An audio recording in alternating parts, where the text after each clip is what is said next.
Okay. प्रभु यीशु मसीह के नाम में सभी को जय मसीह की। ये प्रभु ने सौभाग्य दिया है आज कि आज का दिन हम देख पाए हैं, और ये परमेश्वर ने सच में आज का दिन बनाया है। हम इसमें आनंदित हो करके जिस तरह से वचन कहते हैं, तो आज ये प्रातः के समय अद्भुत समय प्रभु ने दिया है उनके इस चरणों में व्यतीत करने के लिए। और बड़ी आनंद मुझे भी हुई कि काफी समय के बाद, यद्यपि ये ऑनलाइन के माध्यम से हो, बट आप लोगों के साथ में संगति करने का प्रभु ने सौभाग्य दिया। प्रभु को धन्यवाद देते हैं। मैं भी धन्यवादी होता हूँ। और विशेष करके आज के वचन जो आज की सुबह के मनन के लिए हम लोग आ, पढ़ेंगे। यूहन्ना रचित सुसमाचार, यूहन्ना रचित सुसमाचार 6 अध्याय, यूहन्ना रचित सुसमाचार 6 अध्याय का हम लोग पढ़ेंगे 37 पद।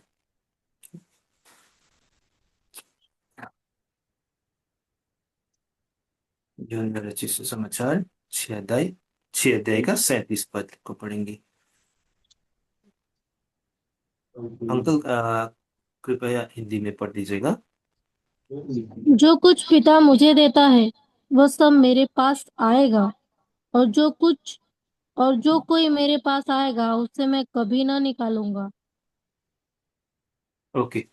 आइए हम प्रभु से सहायता मांगेंगे। विश्वासियों के प्रेमी परमेश्वर पिता, प्रभु धन्यवाद देते इस सुंदर दिन, सुंदर जीवन के लिए जो आपने हमें दिया। प्रभु आप महान हो और विश्वासियों के हो। आप प्रेमी एकमात्र जीवित परमेश्वर हो, हमारे सच्चे स्वर्गीय पिता हो। प्रभु हमारे अच्छा चरवाहा हो। धन्यवाद देते हैं प्रभु सुंदर जीवन के लिए, महान उद्धार के लिए। प्रभु आपके चरणों में आपके पवित्र जनों के साथ मिलकर आपकी और ताकने के लिए, आपको देखने के लिए सौभाग्य प्रभु इस नालायक को भी दिया। सुंदर समय के लिए आपको धन्यवाद देते हैं प्रभु जी। विशेष कर आपके जीवित वचनों को हम पढ़ने सुनने जा रहे हैं। प्रभु आपकी ओर से अनुग्रह मांगते हैं ताकि आप ही प्रभु हमें संपूर्ण रीति से इस विषय पे प्रभु हमें अगुवाई करिए। दया कीजिए परमेश्वर पिता।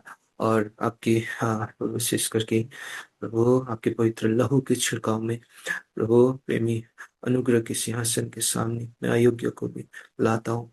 प्रभु मुझे आपके लहू से धोकर संपूर्ण रीति से शुद्ध और पवित्र कीजिए।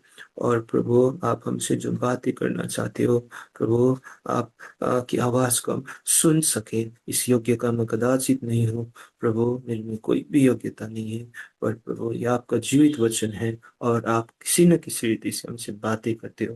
परमेश्वर पिता मुझे क्रूस के पीछे छिपाकर आप स्वयं प्रभु हमारी आवश्यकताओं को पूरा करें। हम प्रार्थना करते हैं प्रभु जी। संपूर्ण अंधकार का शक्तियों को आपके सामर्थ्य नाम में बांध दे। हमें स्वतंत्र रूप से प्रभु आपकी आवाज को सुन सके और उसको पालन करने के लिए भी अनुग्रह दे। संपूर्ण विषयों को आपके हाथों में सौंपते हुए आपकी आत्मा की अगुवाई प्रभु और अभिषेक मांगते हुए विनती धन्यवाद चढ़ाते मात्र जीवित परमेश्वर हमारे प्रभु यीशु मसीह के नाम में ऐसा सुनिए ग्रहण कीजिए पिता, आमीन। आमीन। दोबारा पढ़ दीजिएगा कृपया 6 अध्याय का 37 पर। जो कुछ पिता मुझे देता है वह सब मेरे पास आएगा, और जो कोई मेरे पास आएगा उसे मैं कभी ना निकालूंगा। जी, यहाँ पे एक मुख्य विषय जो हमने पढ़ा, दो चीज को, कि जो कोई मुझे मेरे पिता देता है, all that the father give me shall come to me. जो कोई मेरे पिता मुझे देते हैं वो मेरे पास आएंगे। ये एक विषय को हमने देखा। और उसका दूसरा खंड है कि जो मेरे पास आते हैं उसे मैं कभी किसी रीति से ना निकालूंगा। ये एक हमारा परमेश्वर प्रभु यीशु मसीह ने स्वयं बोला हुआ एक, जब वो इस संसार में थे, है ना, इस तरह से उन्होंने ये बताया हुआ, उनका ये आवाज और जीवित वचन है। तो यहाँ पे एक चीज देखते हैं, वे जो पिता मुझे देंगे वो मेरे पास आएंगे। इस तरह से आज हम देखते हैं कि प्रभु की दया रही, प्रभु की अनुग्रह रही कि हम उसके पास आ पा रहे हैं। आज संसार में हम हर तरह की अवस्था को देखते हैं। दुष्टता से भरी हुई संसार है, और लोग नाना प्रकार की अपनी अपनी विचारों में चल रहे हैं। और कहीं तो प्रभु के सुसमाचार को सुनते हुए भी वे प्रभु के पास नहीं आ पाते हैं। वे अपने हृदय को नम्र बनाकर विश्वास के साथ नहीं आ पाते। पर हम पर प्रभु की इतनी अनुग्रह रही, इतनी दया रही कि हमारे हृदय प्रभु ने स्पर्श किया, और उस उनके उस महान मुक्ति और उद्धार के उस सुसमाचार पर हम विश्वास कर सके, और हम उसके पास आ सके। उन्होंने हमारी आत्मिक आंखों को खोल दिया। ये हमारे लिए कितना बड़ा एक सौभाग्य है, क्योंकि पिता ने हमें उनको दिया। प्रभु यीशु मसीह के छुटकारा, विश्वास, उद्धार को विश्वास करने के लिए, ग्रहण करने के लिए प्रभु ने हमें ये सौभाग्य दिया। तो जिसके कारण हम उसके पास आते हैं। और जब हम उसके पास आ चुके हैं, और जब जैसे उसके पास आते रहते हैं, तो वो उनकी ये बहुमूल्य प्रतिज्ञा है कि वो हमें कभी भी हमें बाहर नहीं निकालेगा, हमें कभी भी नहीं त्यागेगा। हमारा परमेश्वर चाहे सब कोई हमें छोड़ के चला क्यों ना जाए, चाहे हमारी स्थिति कैसी भी गंभीर क्यों ना हो, पर प्रभु का वचन सत्य है, और प्रभु की प्रतिज्ञा अत्यंत विश्वास योग्य है कि वो हमें कभी भी किसी भी रीति से हमें नहीं त्यागेगा। ये हमारे जीवन में भी व्यक्तिगत अनुभव, हर किसी के जीवन में वो अपनी विश्वास योग्यता को सदैव हमेशा हमारे जीवन में पूरा करता आया है और करता रहेगा, है ना। इसलिए ये हमारे लिए बड़ी बड़ी एक प्रभु के अनुग्रह है, प्रभु की बड़ी दया है हमारे ऊपर। और हम एक और चीज को देखते हैं कि और सारे जो कोई दोबारा वो 37 की पहला भाग को पढ़िएगा सिस्टर। जो कुछ पिता मुझे देता है वह सब मेरे पास आएगा।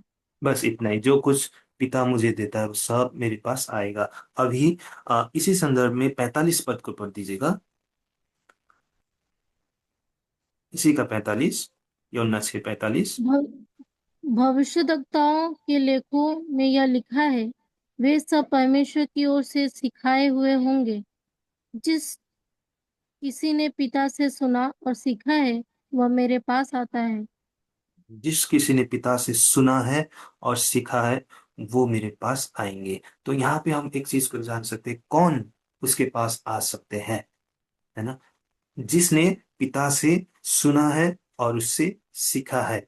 आज हम परमेश्वर की आवाज को हमने सुना है, हम सुन पाए, और उसकी आवाज को हम सुनकर उससे हम सीख पाए हैं, जिसके कारण हम उसके पास आते हैं, है ना। अब आ, वो हमसे बात करने वाला जीवित परमेश्वर है। वो हमें हमारे उद्धार मुक्ति से पहले भी हमसे उनकी वचनों से बात किया, उनकी सुसमाचार की जो संदेश के द्वारा हमसे बातें किया, और आज के दिन भी वो हमसे बातें करते हैं, और दैनिक जीवन में हमसे वो बातें करते हैं। तो ये आ, हम हमसे बात करने वाला वो सच्चा हमारा परमेश्वर है, जिसकी आवाज को हम सुन सकते हैं, और वो भी हमारी आवाज को सुनता है। हम जब उसको पुकारते हैं तो हमारी आवाज को सुनता है। हमारी हर ये टू वे कम्युनिकेशन, दोनों तरफ से जो संचार होती है, दोनों तरफ से ये संचार वाली बात है। ना केवल सुनने वाला, या फिर केवल आदेश देने वाला नहीं, बट वो हमारा सुनने वाला भी परमेश्वर है। इसीलिए तो वो कहा गया है कि हमारा वो अच्छा चरवाहा है, अच्छा चरवाहा है। आइए हम इस चीज को यूहन्ना इसी का मतलब यूहन्ना रचित सुसमाचार 10 अध्याय को पढ़ते हैं। 10 अध्याय का 3 पद, 14 पद पढ़ दीजिएगा पहले। यूहन्ना 10 अध्याय का 14 पद। अच्छा चरवाहा मैं हूँ, मैं अपनी भेड़ों को जानता हूँ और मेरी भेड़ें मुझे जानती है। और 3 पद भी पढ़ दीजिएगा। उसके लिए द्वारपाल द्वार खोल देता है और भेड़ें उसका शब्द सुनती है, और वो अपनी भेड़ों को नाम लेकर बुलाता है और बाहर ले जाता है। हम्म।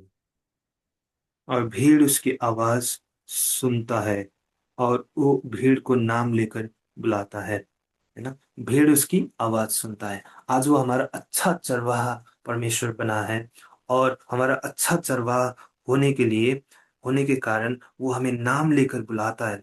हम हर किसी की हर अवस्था को वो जानता है, और हम हर किसी को वो नाम लेकर पुकारता है। हमारी व्यक्तिगत नाम को वो जानता है, और हमारी व्यक्तिगत परिस्थिति को, हमारी व्यक्तिगत हालात को, कमजोरी दुर्बलताओं को, सारी चीजों को जानता है और हमें नाम लेकर बुलाता है। और उसकी भीड़ जो है उसकी आवाज को सुनता है। आज हम उसकी आवाज को सुन पाते हैं, जैसे वो हमें नाम लेकर बुलाता है तो वो हम उसकी आवाज को सुनते हैं, है ना। वो हमसे बात करता है और हम भी उससे बात कर सकते हैं। तो अच्छा चरवाहा वो हमें बाहर लेकर चलता है। इस तरह से हरी चराइयों में जो चराने वाला हमारा सच्चा चरवाहा, अच्छा चरवाहा, है ना, परमेश्वर प्रभु यीशु ख्रिस्ट हमारा है। तो इसमें और दूसरा क्या है कि जो अच्छा चरवाहा क्या कर रहा है, हमें हमें हमारे 14 पद में जैसे हमने पढ़ा कि वो अपने भेड़ों को पहचानता है और भेड़ भी उसे पहचानता है।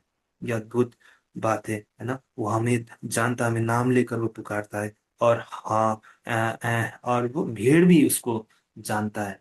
इस तरह से आज हम हर तरह से हम जैसे उदाहरण के लिए किसी को हम किसी बड़े व्यक्ति को, ये मान लीजिए प्रधानमंत्री या राष्ट्रपति को, हम तो जानते हैं लेकिन वो हमें जानता है बोलने से कितनी एक वो एक गंभीर बात हो जाती है कि वो हमें जानता है।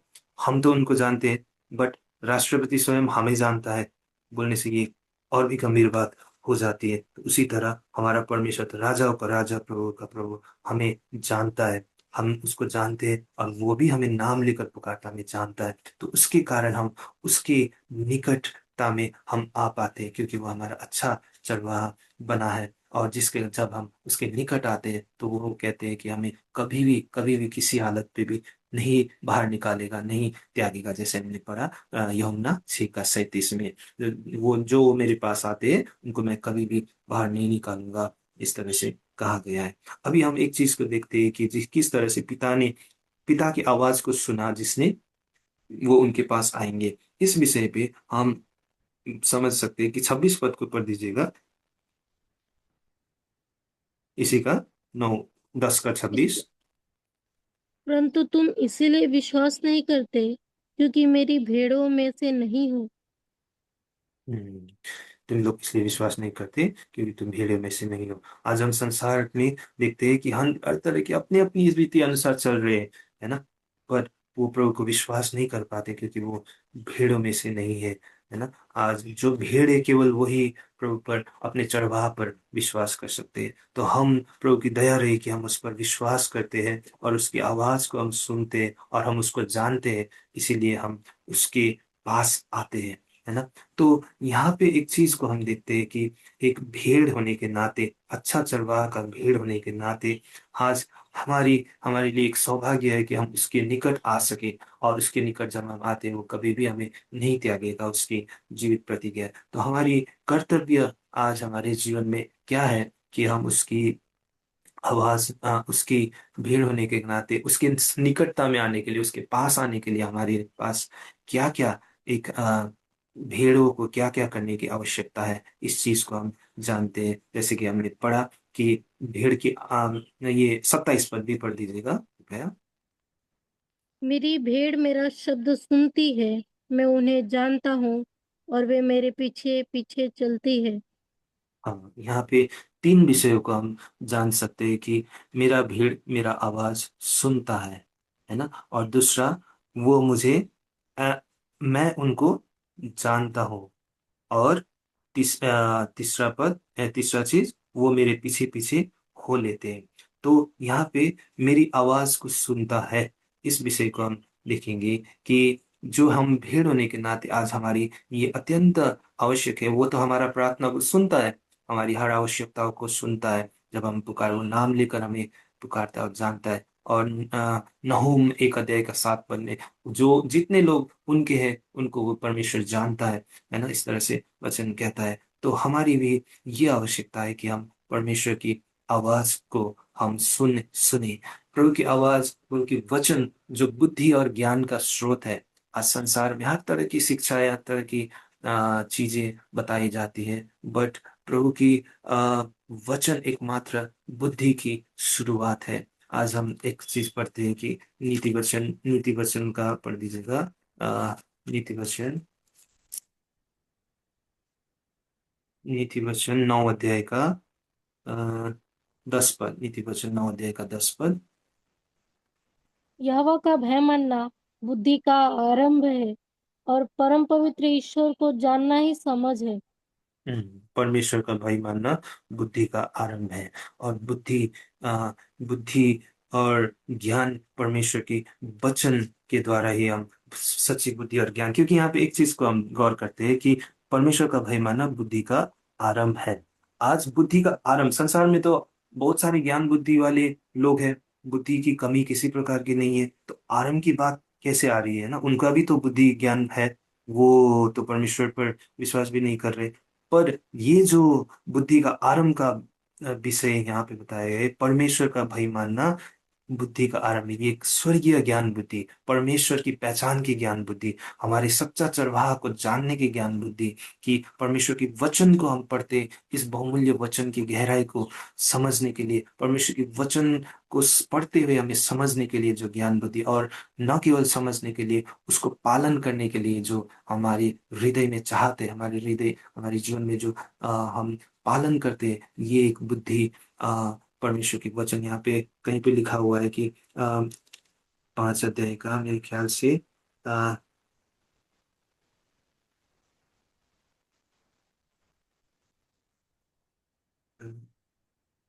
ये पढ़ दीजिएगा, 5 अध्याय का 7 पद, इसी का नीति वचन 5 का 7। इसीलिए अब हे मेरे पुत्रों, मेरी सुनो और मेरी बातों से मुंह न मोड़ो। एक पद भी पढ़ दीजिए। हे मेरे पुत्र, मेरी बुद्धि की बातों पर ध्यान दे, मेरी समझ की ओर कान लगा। हम्म मेरी बुद्धि की बातों पर ध्यान दे और मेरी समझ पर कान लगा। बुद्धि की बातें मतलब परमेश्वर की जो शिक्षा, परमेश्वर की आज्ञा है, वो बुद्धि का बातें हम जान सकते हैं। परमेश्वर की वचन, परमेश्वर की आज्ञा है, परमेश्वर की शिक्षा ही केवल एक सच्ची ज्ञान बुद्धि, एक सच्ची विजडम है ना, इन रियल सेंस, एक सच्चाई में, वास्तविकता में परमेश्वर की वचन, परमेश्वर की आज्ञा ही एक बुद्धि और समझ का एक स्रोत है। तो जो परमेश्वर का डर मानते हैं, उनके लिए वो बुद्धि का शुरुआत है। जब हम प्रभु पर विश्वास करते हैं, जब हम उनकी आवाजों को सुनते हैं, उसके बाद उनकी आज्ञाओं को पालन करते हैं, और उसकी डर हमारे हृदय में जब रहता है, तो हमारे लिए वो एक बुद्धि का शुरुआत होता है। धीरे धीरे उसके अनुग्रह और ज्ञान में बढ़ते जाते हैं, है ना। इसीलिए एक भीड़ होने के नाते हमारे लिए एक एक मुख्य एक इम्पोर्टेंट विषय है कि हम उसकी आवाज को सुने, जिस तरह से यमुना 10 का 27 में हमने पढ़ा, मेरी भेड़ मेरी आवाजों को सुनता है। इस चीज को लुका 11 का 28 को भी कृपया पढ़ दीजिएगा।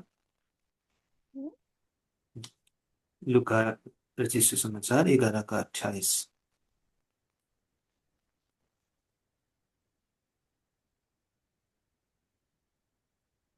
लुका 11 28।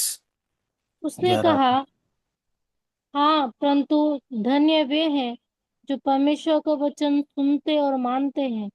धन्य वो है जो परमेश्वर के वचन सुनते हैं और मानते भी हैं। ना केवल सुनने वाला, उनकी आवाजों को सुनने वाला केवल नहीं, बट मानने वाला भी हम हो सके, ये प्रभु की आज्ञा है। और इस तरह से हम अच्छी भीड़ की नाई प्रभु को खुशी प्रसन्न करने वाले व्यक्ति बन सकते हैं। आज यहाँ पे एक उदाहरण हम देखते हैं कि आ, लुका लुका 2 अध्याय में, लुका दो लुका किस तरह से जो काना का विवाह, काना में जो विवाह हुआ था, वहां पे भी प्रभु ने अद्भुत कार्य किया। कि कहाँ पे है वो, मरकुस में, कि जब काना का विवाह हुआ वहां पे यूहन्ना दूसरा अध्याय। यूहन्ना यूहन्ना यूहन्ना 2 अध्याय, धन्यवाद अंकल। यूहन्ना 2 अध्याय का आ, 5 पद, 5 पद पढ़ दीजिएगा, सारे विषय को नहीं पढ़ेंगे, 5 पद पढ़ दीजिएगा।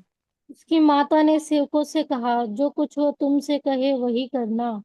हाँ, यहाँ प्रभु के दास कल हमारे यहाँ फास्टिंग प्रेयर थी, तो वहाँ पे ये चीज को बता रहे थे कि प्रभु ने वहाँ पे काना का विवाह था, वहाँ पे दाखरस खत्म हो गया था, तो वहां पे एक मरियम ने, प्रभु की माँ, जो उन्होंने एक यहाँ पे चेलों को बताते हैं कि वो जो कुछ भी कहे वो कहना।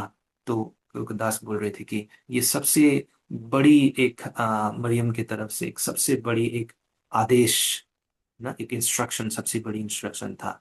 और ये बहुत ही बहुमूल्य इंस्ट्रक्शन था कि जो कुछ भी वो कहे वो करना, है ना। आज हमारे जीवन में भी प्रभु जो कुछ भी हमें बोलता है, जो कुछ भी करने के लिए बोलता है, प्रभु की आज्ञाएं जो है उसकी आवाज को सुनकर पालन करने के द्वारा हमें जो कुछ भी वो बोलता है हमें करना है। और प्रभु दास ये भी बता रहे थे कि जब हम ये चीज को करते हैं, करते समय हमारे जीवन में विभिन्न प्रकार की परिस्थिति, विपरीत परिस्थिति भी आ सकता है, फिर भी हमें उसने जो बताया हुआ का आज्ञा है उसको हमें करना ही है। ऐसा जब हम करते हैं तो यहाँ पे हम हमारे जीवन में एक अद्भुत परमेश्वर के आशीष को अनुभव कर सकते हैं, अद्भुत छुटकारा, अद्भुत एक मिरेकल, है ना, परमेश्वर के जीवन में हम हमारे जीवन में हम अनुभव कर सकते हैं। जिस तरह से ये काना की विवाह, काना में जो विवाह हो रही थी, वहां में भी ये जो पानी है मटकों में, 6 मटकों में भरा गया, और वो आज उन्होंने दासों ने भर दिया उसको। उसके बाद फिर वो एक विश्वास के साथ प्रभु ने आज्ञा जैसे किया, उन्होंने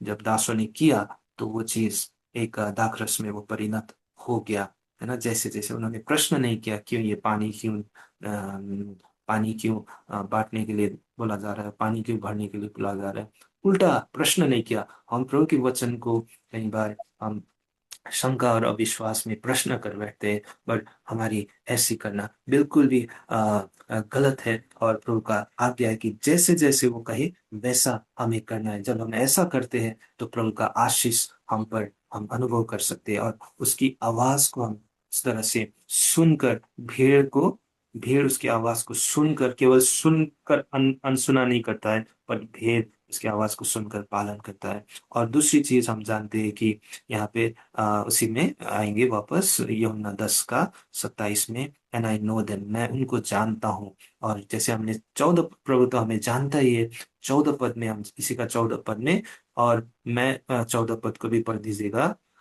एक बार दोबारा प्लीज। अच्छा चरवाहा मैं हूँ, मैं अपनी भेड़ों को जानता हूँ और मेरी भेड़ें मुझे जानती है।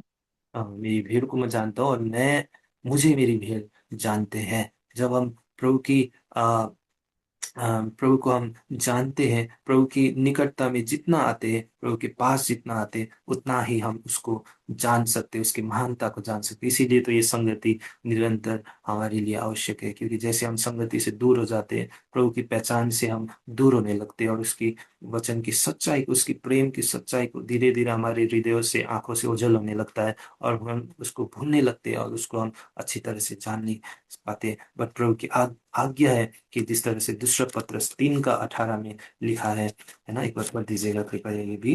दूसरा पत्रस 3 के 18, प्रभु की अनुग्रह और ज्ञान में तुम बढ़ते जाओ, बोल के प्रभु की ज्ञान पहचान में हमें बढ़ने की आवश्यकता है। पढ़ दीजिएगा पर सिस्टर। हमारे प्रभु और उद्धारकर्ता यीशु मसीह के अनुग्रह और पहचान में बढ़ते जाओ। उसी की अनुग्रह, महिमा अब भी हो और युगानुग होती रहे। प्रभु की महिमा के लिए उसकी अनुग्रह और उसकी पहचान में बढ़ते जाओ। पहचान में किसी भी आदमी को हम तब जान सकते हैं जब जितना हम उसके निकटता में आते हैं, उससे जितना हम बातें करते हैं, उसकी बातों को हम सुनते हैं, उतना ही हम आ, उसको जान सकते हैं। इसी तरह हम प्रभु की आवाज को सुनकर पालन करने के द्वारा उसको हम और निकटता से जान सकते हैं, क्योंकि अनुग्रह तो उनका प्रशस्त हमारे ऊपर है। उसकी अनुग्रह की भरपूरी में, उसकी पहचान में हमें बढ़ने की आवश्यकता है, क्योंकि हमारा परमेश्वर अद्भुत परमेश्वर है, और उसकी जितना हम उसको जानते रहते हैं उतना ही हमें वो सुंदर और बहुमूल्य हमारे लिए वो हमें अनुभव हमारे लिए वो होता है, और हम उस चीज को अनुभव कर सकते हैं। वो हमारे लिए सुंदर तो है, अच्छा तो है, बट उस चीज को हम अनुभव तब कर सकते हैं जब हम उसकी पास आते हैं और उसको हम और अधिक गाय से जानते हैं। और तीसरा चरण क्या है कि और वे जो मुझे उसका 27 पद, 10 अध्याय का 27 पद, जो एंड दे फॉलो मी, वो मेरे पीछे हो लेते हैं, है ना। प्रभु की आवाज को हमने सुना, प्रभु को हमने पहचाना, उसके बाद फिर उतना ही काफी नहीं, बट हम उसके पीछे पीछे चलने की आवश्यक है। उसके पीछे पीछे हम जब उसको हम पीछा करते हैं, उसकी अनुसरण करते हुए हम जब आगे बढ़ते हैं, तब हम प्रभु की आ, आज्ञाओं को हम पालन करते हुए जब उसके पीछे हम हो लेते तब हम सच्चे चेला और सच्चे भेड़ की नाई हम बन सकते हैं। आज हम देखते हैं कि प्रभु इस संसार में जब थे तब कुछ लोग है ना, जो जब बुलावा मेरे पीछे हो ले बोला, एक धनवान मनुष्य का भी जो दृष्टांत है कि मेरे पीछे हो ले बोलता है, तब वो अपने धन संपत्ति से इतना लगाव हो जाता है कि वो प्रभु के पीछे हो नहीं पाता है ना। उसके लिए संसार की धन संपत्ति, उसके पास जो सहूलियत थी वही काफी था, और प्रभु के पीछे वो नहीं हो पाता है। बट प्रभु का यह आदेश है कि मेरे पीछे हो ले। आज सबसे बढ़कर, संसार की सारी चीजों से बढ़कर परमेश्वर के पीछे हो लेना, परमेश्वर को फॉलो करना हमारे लिए अत्यंत आवश्यक है। तो उनके पीछे होने चलते समय, उसके पीछे चलते समय, जैसे हिब्रू 12:2 में लिखा है कि लुकिंग अनटू जीसस, है ना, ख्रिस्त को देखकर हमें आगे बढ़ना है। ख्रिस्त को देखकर आगे बढ़ते टाइम, आज जैसे एक उदाहरण के लिए छोटी सी, हम जब हमें रास्ता कोई पता नहीं है, कहीं जा रहे हैं, तो सामने से कोई बाइक में जा रहा है, उसको हम फॉलो कर रहे हैं, पीछे पीछे उसके पीछे पीछे, आ जाओ भाई मैं लेके जाता हूँ, मुझे रास्ता पता है। तो हम जब उसको पीछे पीछे फॉलो करते हैं, है ना, उस समय हम ये कोशिश करते हैं कि वो हमारी दृष्टि में रहे, हमारी नजरों में रहे, और नजरों से भी थोड़ा सा भी इधर उधर ना ना भटक जाए। तो हम कोशिश करते हैं उसके पास पास होकर पीछे पीछे पीछे फॉलो करने के लिए। बाइक जैसे वो लेफ्ट चला जाता है, राइट की तरफ चला जाता है, तो हम भी एकदम कोशिश जल्दी से उसके संपर्क में आए, उसकी नजरों में आए, उसके बाद हम, ताकि ना रुके, ताकि हम हमारी दृष्टि ना हटे, है ना। तो ये वाली चीज एक फॉलो करने की एक उदाहरण, छोटी सी एक उदाहरण के रूप में हम जा सकते हैं कि हमारी नजरों से वो कभी भी ओझल नहीं होना है। जैसे हम जिसको हम फॉलो कर रहे हो, बाइक वाला के पीछे पीछे, जैसे वो नजर से हट गया, तो फिर इस तरह का टर्न है, बहुत सारा टर्न है रास्ते में, है ना, इधर दायां बायां जाने वाला रास्ता है। तो उस सिचुएशन में हम यदि ओझल हो जाते हैं उनसे, तो हम रास्ता अपना भटक जाएंगे। उसी तरह हमें भी प्रभु यीशु मसीह की तरफ हमारी आंखों को निरंतर दिखता हुआ परमेश्वर को, प्रभु यीशु मसीह के नजरों से, प्रभु यीशु मसीह की तरफ हमारी नजर हमेशा बना हुआ, हम उसको जब पीछे करते हैं, तब पीछा करते हैं, तब हम उसको देख सकते हैं, तब हम उसको फॉलो कर सकते हैं, उसके पीछे हम हो सकते हैं, है ना। और किसी भी तरह की रास्ता क्यों ना हो, किसी भी तरह की परिस्थिति क्यों ना हो, पर प्रभु हमारा साथ साथ चलता है, वो हमारा अगुआ बनकर हमें ले चलता है। पर हमारी आवश्यकता है कि हमारी नजरों से कभी भी प्रभु को दूर ना हटे, पर प्रभु की नजर, प्रभु से हमारा नजर बनाए हुए, और फॉलो करने के लिए दूसरी एक आवश्यकता ये भी है कि हम उसके निकटता में भी रहने की आवश्यकता है। जब हम निकटता में रहते हैं तभी हम फॉलो कर सकते हैं ना। वो बाइक वाला जो ज्यादा दूर हो जाने से वो पीछे रह जाएगा, कहीं रास्ता भटक जाएगा, उसी तरह हम भी यदि हमारी प्रभु की नजरों से नजर मिला के, है ना, प्रभु के दिनों, हमारे मनन, हमारी व्यक्तिगत समय प्रभु के साथ संगति में भी बने ना रहे, तो हम उनको पीछे नहीं हो पाते। और उसकी निकटता में रहने के लिए भी आवश्यक है। जब हम निकटता में रहते हैं, तभी हम उसकी आवाज को सुन सकते हैं, और उसको हम जान सकते हैं, और उसके हम पीछा भी कर सकते हैं। जब हम आ, आइए हम एक क्वेश्चन को फिर पढ़ेंगे, उसके बाद अंत करेंगे, समय हो गया। आ, या याकूब की पत्री, याकूब की पत्री 4 अध्याय का 8 पद पढ़ दीजिएगा।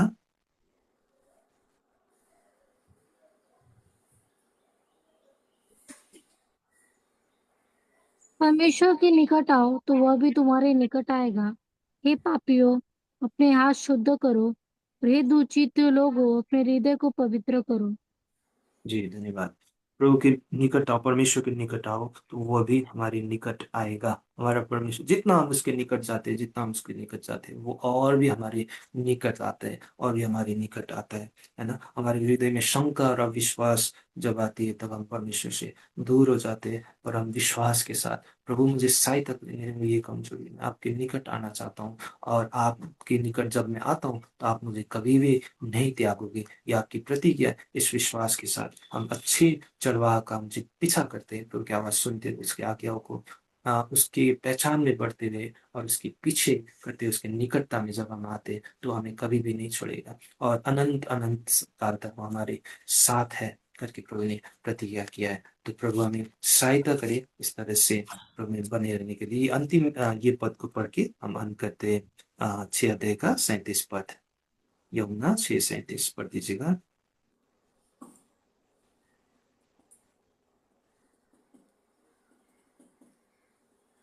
जो बोलना छह कुछ से। जो कुछ पिता मुझे देता है वो सब मेरे पास आएगा, और जो कोई मेरे पास आएगा उसे मैं कभी न निकालूंगा। हाँ, प्रभु इस छोटी सी विचार पर आशीष दी।